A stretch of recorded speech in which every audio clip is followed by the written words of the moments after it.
கிறிஸ்துவுக்குள் பிரியமானவர்களே, இந்த நாளுக்கான மாலை நேரமன்னா அப்போஸ்தலனாகிய பவுல் கொரிந்து சபைக்கு எழுதிய 2ஆம் நிருபம் 13வது அதிகாரம் 10வது வசனம். 2 கொரிந்தியர் 13:10, 2 Corinthians 13:10. ஆனதால் இடித்து போடவல்ல, ஊன்ற கட்டவே கர்த்தர் எனக்கு கொடுத்த அதிகாரத்தின்படி நான் உங்களிடத்தில் வந்திருக்கும்போது கண்டிதம் பண்ணாதபடிக்கு நான் தூரமாயிருந்து இவைகளை எழுதுகிறேன். என்ன, நான் உங்ககிட்ட ஏற்கனவே முதல் முறை ஒரு 18 மாதங்கள் உங்கள் கூட இருந்துட்டேன். அப்போ உங்களுக்கு கர்த்தருடைய வார்த்தையை சொல்லி கொடுத்து உங்களை ரட்சிப்புக்குள்ளே வழி நடத்தினேன். அதற்கு பின்பாக கர்த்தருடைய வார்த்தையில் உங்களை பலப்படுத்தினேன். மறுபடியும் நான் உங்களுக்கு கடிதம் எழுதினேன். மறுபடியும் 2வது முறை வந்தேன். இப்போவும் நான் உங்களுக்கு கடிதம் எழுதியிருக்கேன். நான் வரப்போகிறேன்னு சொல்லியிருக்கிறேன். நான் எதுக்காக உங்களுக்கு இதை எழுதுகிறேன்? இந்த கடிதம் எழுதுறதுக்கான காரணம் என்ன? இந்த கடிதத்தினுடைய நோக்கம் என்ன? நான் உங்களை எடுத்து கட்டுவதற்காகவே ஒழிய இடித்து போட அல்ல. எனக்கு கொடுக்கப்பட்ட அதிகாரம் எதற்கு கொடுக்கப்பட்டிருக்கு? எனக்கு முன்னாடி உள்ள என்னுடைய மக்களை தேவனுக்கென்று எடுத்து கட்டுவதற்காக ஒழிய என்னுடைய அதிகாரம் உங்களை விளங்காமல் நீங்கள் பாதாளம் போயிடுவீங்க, இல்லை நீங்கள் கர்த்தர்கிட்ட வரமாட்டீங்கன்னு சொல்லுவதற்கு அல்ல. மாறாக நீங்கள் எப்படி ஒரு பரிசுத்தத்தில் தேவனுக்கென்று வாழ முடியும் என்று சொல்லுவதற்கு நான் உங்ககிட்ட வரும்போது உங்களை கண்டிதம் பண்ணாதபடிக்கு, உங்களை கண்டிக்காதபடிக்கு இப்போவே தூரமாக இருக்கும்போதே உங்களுக்கு எழுதுகிறேன். அப்போ இந்த நோக்கத்தை ரொம்ப அழகாக சொல்கிறாரு. ஏன்னா முதல் கடிதத்தில் எழுதும்போதே 1 கொரிந்தியர் 4வது அதிகாரம் 21வது வசனம் சொல்லும்போது என்ன சொன்னார்? உங்களுக்கு என்ன வேண்டும்? நான் பெரம்போடு உங்களிடத்தில் வர வேண்டுமோ அல்லது அன்போடு சாந்தமுள்ள ஆவியோடு வரணுமா? நான் எப்படி வரும்போது உங்ககிட்ட எப்படி வரணும்? அடுத்து 5வது அதிகாரம் 4வது வசனத்தில் நீங்களும் என்னுடைய ஆவியும் நமது கர்த்தராகிய இயேசு கிறிஸ்துவின் அதிகாரத்தோட கூடி வந்திருக்கையில் நீங்கள் என்ன செய்யணுங்கிறத நான் உங்களுக்கு சொல்லி கொடுக்குறேன். ஆனால் நான் இந்த கடிதம் எழுதுறதுக்கான நோக்கம் என்ன?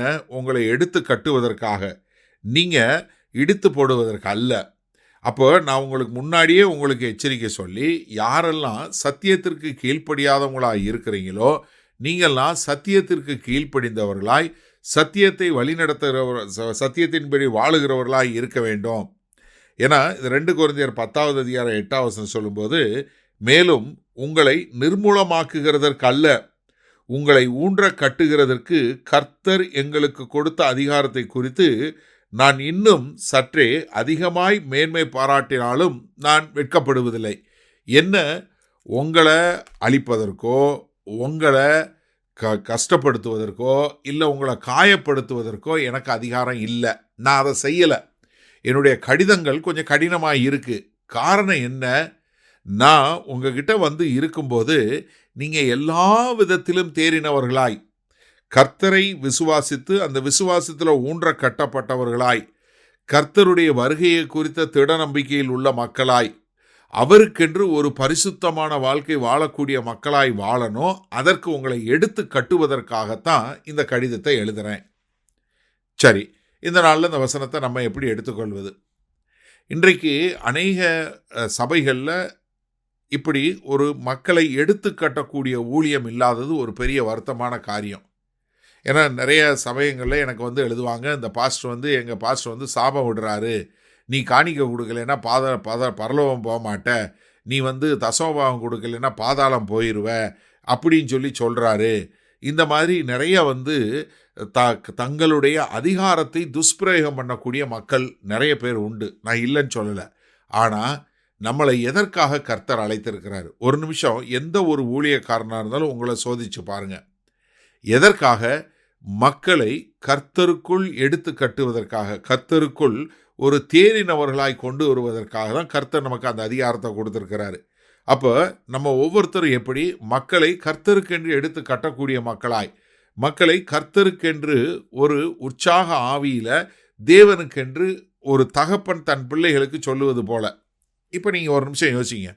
உங்கள் வீட்டில் உங்கள் பையன் தப்பு பண்ணால் நீங்கள் என்ன பண்ணுவீங்க? அடித்து வீட்டை விட்டால் துரத்துவீங்க? சிந்திச்சு பாருங்கள் ஒரு நிமிஷம். ஒரு பிள்ளை தவறு பண்ணால், ஒரு பிள்ளை ஒரு பாவம் பண்ணால் நம்ம என்ன பண்ணுறோம்?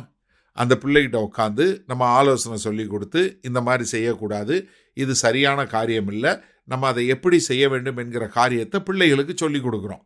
அதை பிள்ளைகள் கேட்டு அவர்கள் திருந்தி வர வேண்டும் என்பதற்காக. சில நேரங்களில் அந்த பிள்ளைகளுக்கு நம்ம கண்டித்தலுக்காக சில நேரம் நம்ம என்ன பண்ணுறோம்? சில சிறப்புரிமைகளை எடுத்துக்கொள்கிறோம். இனி இதை செஞ்சாதான் நான் உனக்கு இதை கொடுப்பேன். இல்லை சில நேரங்களில் அவங்கள பிறம்பெடுத்து கண்டிக்க வேண்டிய ஒரு கட்டாயத்துக்குள்ளும் தள்ளப்படுறோம். ஆனால் எந்த தகப்பனும் தன் பிள்ளை ஒன்றுமில்லாமல் போகணும்னு அடிக்கிறதே கிடையாது. தன் பிள்ளை ஒழுக்கமாக வாழ வேண்டும், தன் பிள்ளை சரியாக வளர வேண்டும் என்பதற்காகத்தான் ஒரு தகப்பன் தன் பிள்ளையை கண்டிக்கிறானே. அதே போலதான் எப்படி ஒரு தகப்பனுக்கு தன் பிள்ளையை வளர்க்கக்கூடிய அதிகாரம் இருக்குதோ அதே அதிகாரம் தான் ஒவ்வொரு ஊழியனுக்கும் கொடுக்கப்பட்டிருக்கு. அப்போ இந்த கடிதத்தினுடைய நோக்கம் உங்களை எடுத்து கட்டுவது, இந்த ஊழியத்தினுடைய நோக்கம் உங்களை எடுத்து கட்டுவது.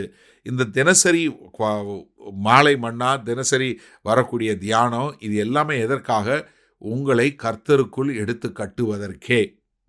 மகா கிருபையும் இரக்கம் நிறைந்த எங்கள் அன்பின் தகப்பனே, இந்த ஊழியங்கள் ஒவ்வொன்றும் மற்றவர்களை எடுத்து கட்டுகிறவர்களாய் இருக்க நாங்கள் ஒப்புக் கொடுக்கிறோம். இயேசு கிறிஸ்துவின் மூலம் பிதாவே, ஆமேன். கர்த்தர் உங்களை ஆசீர்வதிப்பாராக. நாம் நாளை காலை தினசரி தியானத்தில் சந்திப்போம். Good night.